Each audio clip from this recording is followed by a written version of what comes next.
ଆପଣ କେବେ ନୋଟିସ୍ କରିଲା ପରି ହେଲେ ପ୍ରତ୍ୟେକ ନ୍ୟୁଜ୍ ପେପରରେ ଏହି 4ଟି ରଙ୍ଗର ଡଟ୍ସ ଦେଖାଯାଇଥାଏ କାହିଁକି ଓ ଏହାର କାରଣ? ପ୍ରତ୍ୟେକ ସିମ୍ କିମ୍ବା ମେମୋରି କାର୍ଡ କୋଣ ଭାଗ କାଟ୍ କରିବା ଦେଖାଯାଏ। କୋର୍ଟରେ ଜଜ୍ ଜଣେ ବ୍ୟକ୍ତିକୁ ମରଣଦଣ୍ଡ ଦେଲା ପରେ ପେନ୍ର ନିବ୍କୁ ଭାଙ୍ଗିଥାନ୍ତି ବା ପେନ୍ର ମୁଣ୍ଡି ଭାଗକୁ ଭାଙ୍ଗିଥାନ୍ତି କାହିଁକି? ଏହା କାରଣ ଜାଣିବା ପାଇଁ ଭିଡ଼ିଓଟି ଶେଷ ପର୍ଯ୍ୟନ୍ତ ଦେଖନ୍ତୁ।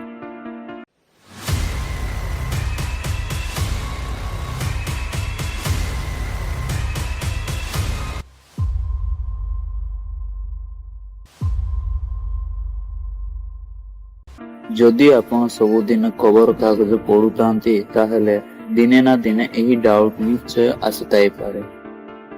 ଡାଉଟଟା ହେଲା ପ୍ରତ୍ୟେକ ନ୍ୟୁଜ୍ ପେପରରେ ଏହି 4ଟି ରଙ୍ଗର ଡଟ୍ସ ଦେଖିବାକୁ ମିଳିଥାଏ କାହିଁକି? ଚାଲନ୍ତୁ ଜାଣିବା।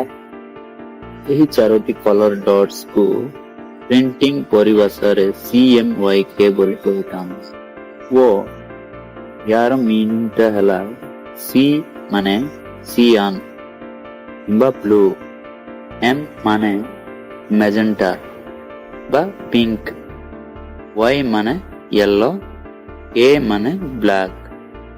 ପ୍ରିଣ୍ଟିଂ ପରିଭାଷାରେ ଏହି 4ଟି ରଙ୍ଗକୁ ପ୍ରାଇମେରୀ କଲର୍ସ ବୋଲି କହିଥାନ୍ତି। ଏହି 4ଟି ରଙ୍ଗ ଦ୍ୱାରା ହିଁ ପ୍ରିଣ୍ଟ ଆଉଟରେ ଥିବା ଏରର୍ସ ଗୁଡ଼ିକୁ ଫାଇଣ୍ଡ ଆଉଟ୍ କରିଥାନ୍ତି। ଚାଲନ୍ତୁ ଜାଣିବା ଏହା କିପରି। ପ୍ରତ୍ୟେକ ନ୍ୟୁଜ୍ ପେପରରେ ଏହି 4ଟି ରଙ୍ଗଟିକୁ ଏପଟ ସେପଟ ହେଇଛି କି ନାହିଁ ଦେଖିଥାନ୍ତି।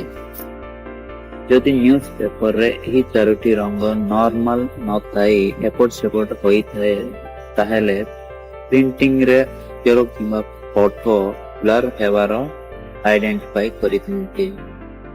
ନ୍ୟୁଜ୍ ପେପରରେ ଥିବା ଏରର୍ସ ଗୁଡ଼ିକୁ ଆଇଡେଣ୍ଟିଫାଇ କରିବା ପାଇଁ ଏହି ପଦ୍ଧତି ବ୍ୟବହାର କରିଥାନ୍ତି।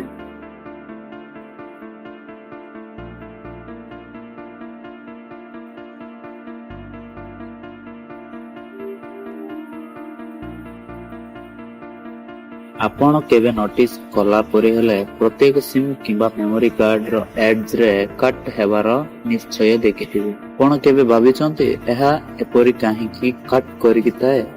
ଜାଣିନାହାନ୍ତି? ତାହେଲେ ଚାଲନ୍ତୁ ଜାଣିବା ଏହାର କାରଣ। ଆପଣ ସିମ୍ଟିକୁ ଭଲରେ ଅବଜର୍ଭ କଲା ପରି ହେଲେ ସିମ୍ର ପଛଆଡ଼େ ଆମକୁ ଏପରିକା ବକ୍ସ ଦେଖିବାକୁ ମିଳିଥାଏ ଓ ଏହି ବକ୍ସରେ ଛୋଟ ଛୋଟ ପାର୍ଟସ ଥିବାର ଦେଖିପାରନ୍ତି। ବକ୍ସର ଏହି ଛୋଟ ଛୋଟ ପାର୍ଟସ ଗୁଡ଼ିକୁ ପିନ୍ କହିଥାନ୍ତି ଓ ଏଥିରେ ଥିବା ପ୍ରତ୍ୟେକ ପିନ୍ ମୋବାଇଲରେ ଥିବା ପିନ୍ ସହ ମ୍ୟାଚ୍ ହେଲା ପରି ଡିଜାଇନ କରିଥାନ୍ତି। ସିମ୍ରେ ଥିବା ପିନ୍ ମୋବାଇଲରେ ଥିବା ପିନ୍ ସହ ମ୍ୟାଚ୍ ହେଲେ ହିଁ ଯାଇ ସିମ୍ଟା କାମ କରିଥାଏ। ଆମେ ଯଦି ସିମ୍ଟିକୁ ମୋବାଇଲରେ ଓଲଟେଇକି ପକେଇଦେଲେ ସିମ୍ରେ ଥିବା ପିନ୍ ମୋବାଇଲରେ ଥିବା ପିନ୍ ସହ ମ୍ୟାଚ୍ ନ ହେବା ଯୋଗୁଁ ସିମ୍ଟା କାମ ଦେଇନଥାଏ। ଏହି ସମସ୍ୟାର ସମାଧାନ ପାଇଁ ବୋଲି ISO ଇଣ୍ଟରନ୍ୟାସନାଲ ଅର୍ଗାନାଇଜେସନ ଫର ଷ୍ଟାଣ୍ଡାର୍ଡାଇଜେସନ ଓ IEC ଇଣ୍ଟରନ୍ୟାସନାଲ ଇଲେକ୍ଟ୍ରୋଟେକ୍ନିକାଲ କମିଶନ ଏହି ଦୁଇଟି ଅନ୍ତର୍ଜାତୀୟ ସଂସ୍ଥା ଏହି ରୁଲକୁ ଜାରି କରାଯାଇଛି ଯେ ପ୍ରତ୍ୟେକ ସିମ୍ କିମ୍ବା ମେମୋରି କାର୍ଡ ସ୍ଲଟରେ ଫିକ୍ସ ହେଲା ପରେ ସିମ୍ କିମ୍ବା ମେମୋରିକୁ ଡିଜାଇନ କରିବାକୁ ଆଦେଶ ଦିଆଯାଇଛି। ସିମ୍ର ଏହି ସେପ୍ ଯୋଗୁଁ ଆମେ ସିମ୍ଟି କନଫ୍ୟୁଜ ନ ହୋଇ ସିମ୍ଟା ସ୍ଲଟରେ ସମ୍ପୂର୍ଣ୍ଣ ଭାବରେ ସେଟ୍ କରିଥାଉ। ଆପଣ ଦେଖିଥିବେ ATM ମେସିନରେ ଜଣେ ଜଣେ ବ୍ୟକ୍ତି କାର୍ଡଟିକୁ ଓଲଟା କରି ପୁରେଇବାର ଦେଖିଥିବେ ଓ ୟା ପରେ କଣ ହବ? ମେସିନ କାର୍ଡଟିକୁ ରିଡ୍ କରିପାରିବ ନାହିଁ କାରଣ ମେସିନରେ ଥିବା ପିନ୍ ସହ ATM କାର୍ଡରେ ଥିବା ପିନ୍ ମ୍ୟାଚ୍ ନ ହେବା ଯୋଗୁଁ।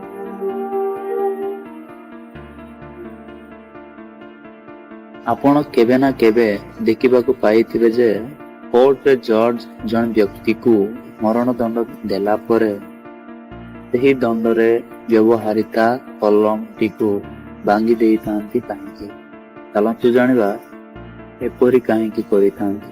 ଥରେ ମରଣଦଣ୍ଡ ଦେବା ପେନ୍ରେ ଆହୁରି କେବେ ଏହି କଲମ ଦ୍ୱାରା ଆଉ କାହାରିକୁ ମରଣଦଣ୍ଡ ଦେବା ପରିସ୍ଥିତି ଆହୁରି କେବେ ନ ଆସୁ ବୋଲି ସିମ୍ବାଲିକରେ କହିବା ପାଇଁ ଏହିପରି ପେନ୍ଟିକୁ ଭାଙ୍ଗିଥାନ୍ତି।